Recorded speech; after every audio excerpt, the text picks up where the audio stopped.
Hi everyone, நான் சுல்ஃபியா ஷம்ஷுதீன். இன்றைக்கி healing பற்றி பார்க்கலாம். அதாவது எமோஷ்னல் ஹீலிங் பற்றி பார்க்கலாம். நம்மளோட க்ரோத்தை பாதிக்கிற 2 விஷயங்கள் பற்றி இப்போ நான் சொல்கிறேன். அதாவது பாஸ்ட்டை நினச்சி கவலைப்படுறது. பாஸ்ட்டில் ஒரு கவலை, அந்த கவலை எதா வேணும்னாலும் இருக்கலாம். இப்போ நான் எக்ஸாம்பிளுக்கு சொல்கிறேன். ஃப்யூச்சரை நினச்சி டவுட் பண்ணுறது, எனக்கு இது நடக்குமா நடக்காதா அப்படின்னு சொல்லி. இப்போது கவலைன்றது ஒரு பயமாக இருக்கலாம். பாஸ்ட்டில் நம்ம எடுத்த சில டெசிஷனாக இருக்கலாம், தேவையில்லாத நபர்களை மீட் பண்ணதாக இருக்கலாம், இல்லை ஏதோ ஒரு சொல், ஒரு வேர்டு நம்மளை யாரோ எங்கேயோ சொன்னது நம்மளை ஹர்ட் பண்ணியிருக்கலாம். இதெல்லாம் பாஸ்ட்டில் இருக்கிற ஒரு விஷயம். அதை இப்போ ப்ரெசண்ட்டில் நம்ம என்ன செய்வோம், அதை நினச்சிக்கிட்டே இருப்போம்.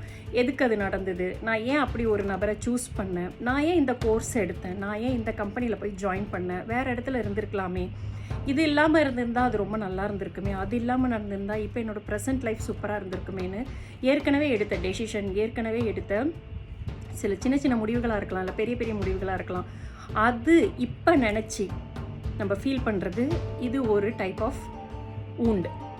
இப்போ ஃப்யூச்சரை நினச்சி ஒரு வேளை அது நடக்குமா, நான் நினச்ச ஜாப் ஏன் எனக்கு கிடைக்கல, நான் ஆசைப்பட்ட அந்த நபரே எனக்கு ஏன் லைஃப் பார்ட்னராக அமையலை அப்படின்னு இப்போ அமையுமா அமையாதான்ற ஒரு டவுட்டும் இருக்கும். இப்போ இருக்கிறத நினச்சும் இப்போ ஏன் இது எனக்கு கிடைச்சிது, அதாவது நம்ம பாஸ்ட்டில் நடந்த ஒரு விஷயத்த இப்போ நினச்சி கவலைப்படுறது, ஃப்யூச்சரை நினச்சி பயப்படுறது, இது எல்லாமே என்ன செய்யும்னா நம்மளோட மெமரிஸில், நம்மளோட பிரெயினில், நம்ம மெமரிஸில் பதிஞ்சிரும்.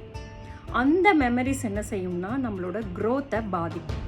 அதாவது நம்மளோட ஃபிசிக்கல் க்ரோத்தை நான் சொல்லலை, நம்மளோட வளர்ச்சின்றது நம்மளோட ஜாப் சம்மந்தப்பட்டதாக இருக்கலாம், நம்ம லைஃப் ரிலேட்டடாக, அதாவது ரிலேஷன்ஷிப் ரிலேட்டடாக இருக்கலாம், இல்லை நம்ம ஹெல்த்தை கூட இருக்கலாம். இந்த க்ரோத் எல்லாத்தையுமே அது பாதிக்கும்.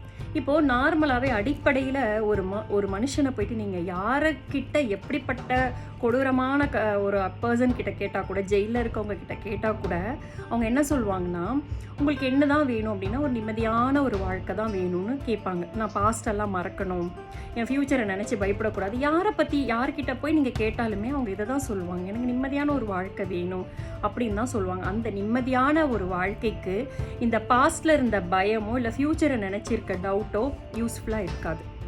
அதுக்கு தேவை ஹீலிங். நிஜமாலுமே சொல்கிறேன், இந்த ஹீலிங்கிறது நமக்கு நாமளே செல்ஃப் டாக் பண்ணி ஒரு ஹீலிங் ஏற்படுத்திக்கிறது.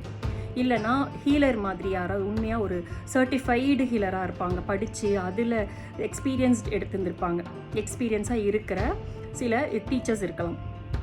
இவங்கக்கிட்ட ஹீலிங் எடுக்கிறது ரொம்ப முறையான வழியாக இருக்கும். இப்போது ஹீலிங் எப்படி இருக்கும்னா 1-to-1 செஷனாக கூட நான் எடுத்து கொடுக்குறேன். அந்த ஹீலிங்கை எடுக்கும்போது என்ன ஆகும்னா, உங்களுக்கு பாஸ்ட்டை நினச்சி ஒரே ஹீலிங்கில் அப்படியே எல்லாம் சூப்பராகிடும் அப்படின்னு நான் ஒரு ஃபால்ஸ் ஹோப்லாம் கொடுக்க மாட்டேன்.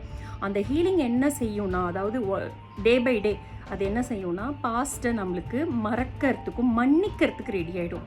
மறக்கிறதுன்றது ஃப்யூச்சரில் என்றைக்காவது ஞாபகங்கள் கூட வரலாம்.